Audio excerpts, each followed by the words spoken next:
The crowd at the Desert Storm Fighting Championship roared as two fighters entered the octagon. On one side stood Jake the Viper Morrison, a 24-year-old fighter with a 12-3 record and an ego twice as large. His opponent was Marcus Silent Thunder Williams, a 28-year-old veteran with 18 wins and just 2 losses, known for his calm demeanor and devastating power. From the moment the referee called them to the center, Jake couldn't keep his mouth shut. "You ready to take a nap, old man?" Jake sneered, bouncing on his toes. "This won't take long." Marcus said nothing. He simply nodded at the referee and touched gloves, though Jake had already pulled his hand back. Laughing, the bell rang. Jake immediately started circling, throwing theatrical feints and exaggerated movements. He wasn't just fighting, he was performing. "Come on. Is that all you got?" Jake taunted after easily avoiding Marcus's first jab. He dropped his hands to his sides in a mock display of boredom. "My grandmother hits harder than..." Marcus stepped forward with a simple 1-2 combination. Jake slipped both punches and danced backward, grinning at the crowd. "See that? This guy's got nothing." Jake shouted to the audience, many of whom were already growing uncomfortable with his antics. He turned his back slightly on Marcus, a cardinal sin in mixed martial arts, to gesture at a section of booing fans. Marcus's coach, Vernon, sat stone-faced at the corner. He'd seen this movie before. Flashy fighters who talked too much usually had a weakness. They confused showmanship with fighting. Jake continued his trash talk. "You know what? I'm gonna knock you out with my left hand. Just my left." He tucked his right hand behind his back to prove his point. The crowd gasped at the disrespect. Marcus's expression never changed. His dark eyes tracked every movement, calculated every step. While Jake was entertaining the crowd, Marcus was studying him, watching how he shifted his weight when he talked, how he dropped his right hand when he gestured, how his chin lifted when he smiled. "What's wrong, can't you talk?" Jake mocked, moving in closer. "Or did someone tell you to stay quiet because you know you're about to?" Marcus feinted with his left jab. Jake's hands instinctively rose to block, but it was a setup. In that split second when Jake's vision was obscured by his own gloves, Marcus had already shifted his weight, rotated his hips, and was loading up his right hand. The overhand right came from an angle Jake never saw. It connected flush on Jake's jaw with a sound that echoed through the arena like a baseball bat hitting a fastball. Jake's eyes rolled back immediately. His legs gave out before his brain could even process what had happened. He crumpled to the canvas face first, completely unconscious before he hit the ground. The referee didn't even count. He immediately waved off the fight and called for the medical team. 10 seconds. That's all it took. After Jake's last taunt, the arena erupted, half in shock, half in vindication. Marcus didn't celebrate. He simply walked to his corner while medical staff attended to Jake, who was slowly regaining consciousness, confused about where he was. When Jake finally sat up, assisted by doctors, the big screen showed a replay of the knockout from 3 different angles. Each one showed the same thing, a perfect, technically flawless punch delivered with precision timing. Jake watched himself fall, and for the first time that night, he was speechless. At the post-fight press conference, Marcus was asked about Jake's taunts. "I don't fight with my mouth," Marcus said quietly. "I let my hands talk." He was talented, but he forgot we were in there to fight, not to perform. You can't disrespect the sport like that and expect to walk away clean. The reporter followed up, "Did his trash talk motivate you?" Marcus shook his head. "No. It distracted him, though. That's all I needed." The knockout became an instant viral sensation. Within hours, the video had millions of views with titles like "Cocky Fighter Gets Instant Karma" and "The Most Satisfying KO of the Year." It became a teaching moment in gyms across the country. Jake's trainer later admitted that his fighter had gotten caught up in his own hype. "Jake's got skills, real skills," he said. "But tonight he learned that talent without respect is just a setup for a hard fall." Marcus is a consummate professional, and Jake took him lightly. You can't do that at this level. In the weeks following the fight, Jake's social media went silent. The cocky posts stopped. The training montages with trash talk captions disappeared. When he finally posted again, it was a simple message: "I got what I deserved. Marcus Williams is a true champion and I disrespected him and the sport. I'm taking time to work on myself, not just as a fighter, but as a person. Thank you for the lesson." Marcus responded with equal grace: "We all have lessons to learn. Keep training, stay humble." A rematch was discussed, but Marcus moved on to bigger fights, eventually earning a title shot. Jake took 6 months off, returned with a new attitude, and slowly rebuilt his career. He won his next 4 fights, all without a single taunt. Years later, at a fighters' summit, Jake and Marcus met again. They shook hands, this time with genuine respect. "That punch changed my life," Jake admitted. "Not just my career, my life. I was heading down a bad path." Marcus smiled. Sometimes we need to be knocked down to be built back up the right way. The 10-second knockout became more than just a viral moment. It became a parable about respect, humility, and the dangers of letting ego outpace ability. In gyms worldwide, coaches still show the footage to young fighters with a simple message: fight with skill. Win with grace. and never, ever disrespect your opponent, because it only takes 10 seconds for everything to change. The fight entered MMA folklore as the humbling. It's studied in coaching seminars, not just for the technical perfection of Marcus's punch, but for what it represents, the inevitable collision between arrogance and reality. Jake Morrison never became a champion, but he became something perhaps more valuable, a cautionary tale that saved countless young fighters from making the same mistake. Marcus "Silent Thunder" Williams went on to become a champion, and in every post-fight interview, he remained the same, humble, respectful, and soft-spoken. His fists did all the talking he ever needed. The MGM Grand Garden Arena in Las Vegas buzzed with an electric energy that only a grudge match could produce. 3 years had passed since that viral 10-second knockout, and the world was about to witness something unprecedented. Jake the Viper Morrison versus Marcus "Silent Thunder" Williams. Part 2. But this wasn't the same Jake Morrison who had stepped into the cage that fateful night. In the 3 years since his humiliation, Jake had disappeared from the spotlight. No trash talk on social media. No flashy training videos. Just silence and work. He'd moved to a small gym in rural Pennsylvania, training under Miguel Cordero, a legendary coach known for breaking down egos and rebuilding fighters from the ground up. The first 6 months were hell. "You think you're tough?" Miguel had said on day one, watching Jake hit pads. "You're not. You're talented, but you're soft. Talent without discipline is just wasted potential." Jake had wanted to argue, but that knockout played in his head every night. The feeling of waking up on the canvas, confused and embarrassed, in front of millions.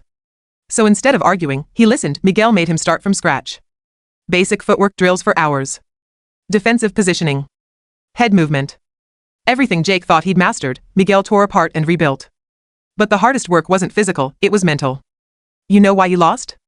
Miguel asked him one day, 6 months into training. "I was cocky. I wasn't focused." "No." Miguel shook his head. "You lost because you didn't respect the fight itself. You thought it was about you, your show, your moment. But fighting isn't about you. It's about the perfect execution of technique under pressure. The second you made it about your ego, you already lost." That lesson stuck. Jake also did something unexpected. He reached out to Marcus. The message Jake sent was simple: "I want to learn. Not how to beat you, but how to be like you. Can we talk?" Marcus, true to his character, agreed to meet. They met at a coffee shop in Oakland, far from cameras and fans. Jake expected awkwardness, maybe even hostility. Instead, Marcus greeted him with a firm handshake and a slight smile. "You've been quiet," Marcus observed. "Had to be. I was too loud before," Jake replied. They talked for 3 hours. Marcus shared his own story, growing up in South Chicago, losing his father to violence, using fighting as a way to channel anger into purpose. He talked about the discipline required, the mental game, the importance of respect. "The fight game will expose who you really are," Marcus said.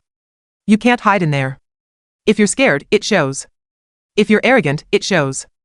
If you're not prepared, it definitely shows." "I wasn't prepared," Jake admitted. "I thought talent was enough. Talent gets you in the door.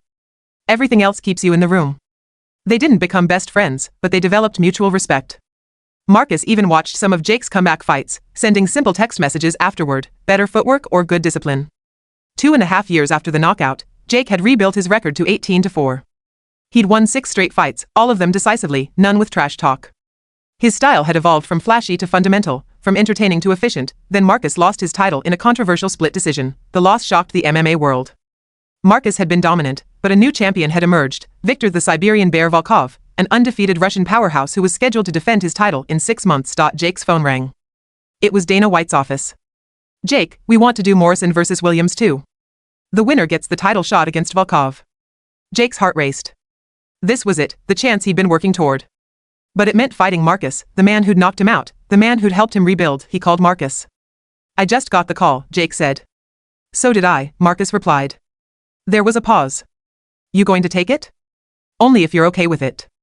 Marcus laughed, a rare sound. "Jake, this is the fight game. You never asked permission. But I respect you for asking." "Yeah, I'm taking it. And I'm going to try to knock you out again. I wouldn't expect anything less." The press conference was surreal. The same venue where Jake had once showboated now hosted a completely different fighter. "Jake, last time you fought Marcus, you were taunting him throughout. What's your approach this time?" a reporter asked. Jake leaned into the microphone. "Last time, I thought I was the show. I thought people came to see me talk and dance. I was wrong. They came to see a fight, and Marcus gave them one. He taught me that night that this sport is bigger than any one person's ego. I'm here to fight, not to entertain. Marcus deserves every bit of respect he's earned." The room was silent. This wasn't the Jake Morrison they remembered. Marcus nodded from across the table. "Jake's a different fighter now. I've watched his evolution. This won't be like last time.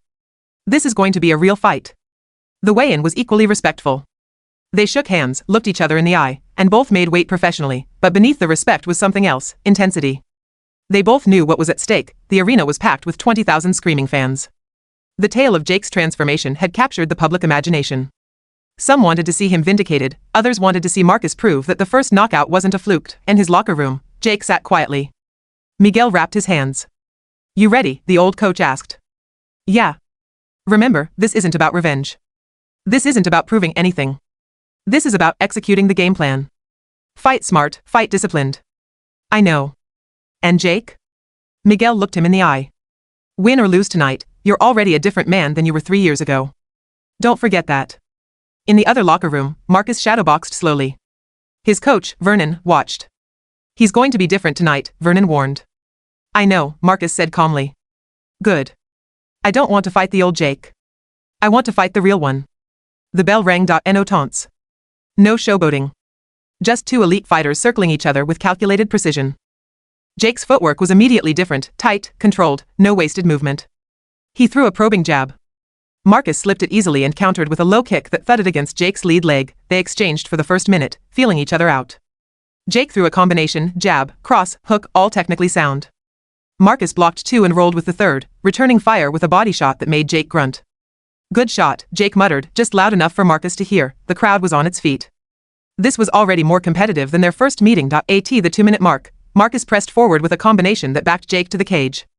Jake covered up well, then exploded laterally out of danger with a step-back counter that caught Marcus on the cheek. First blood, a small cut over Marcus's left eye. The round ended even. Both corners worked frantically. For 4 rounds, they went to war. Marcus landed the heavier shots. His power was still undeniable. A third-round uppercut wobbled Jake, and Marcus poured it on, but Jake's defense held. He covered up, moved his head, and survived the storm. Jake was winning on points with volume and movement, but Marcus's power kept the fight dangerous every second. In the 5th round, exhaustion began to set in. Both men's faces were marked, Jake's left eye swelling, Marcus's cut bleeding steadily. They met in the center of the octagon, and for a moment, they touched gloves. "Hell of a fight," Marcus said between breaths. "You too," Jake replied. Then they went right back to war. Round 5, final 3 minutes. The judges' scorecards were likely close. Both corners knew it could go either way. Jake came out aggressive, knowing he might need a finish. He pressed forward with combinations, mixing body and head shots. Marcus countered with power, each punch carrying knockout potential. With 2 minutes left, Jake shot for a takedown, a desperation move. Marcus sprawled hard, but Jake held on, eventually dragging him down. They scrambled on the ground, each looking for position. Jake advanced to side control. Marcus defended expertly, preventing any submissions. The crowd roared as Jake worked for position while Marcus exploded back to his feet with 1 minute remaining. They stood, both exhausted, both bleeding, both refusing to quit. Marcus pressed forward one last time, throwing everything he had. Jake met him in the center, trading blow for blow. A left hook from Marcus. A straight right from Jake. An uppercut from Marcus that snapped Jake's head back. The final bell rang. Both fighters embraced immediately, holding each other up as much as showing respect. "You earned it," Marcus whispered. "So did you," Jake replied. The judges' scorecards were read. Judge Rodriguez scores the bout 48-47, Williams. The crowd gasped. Judge Thompson scores the bout 48-47, Morrison. It was split.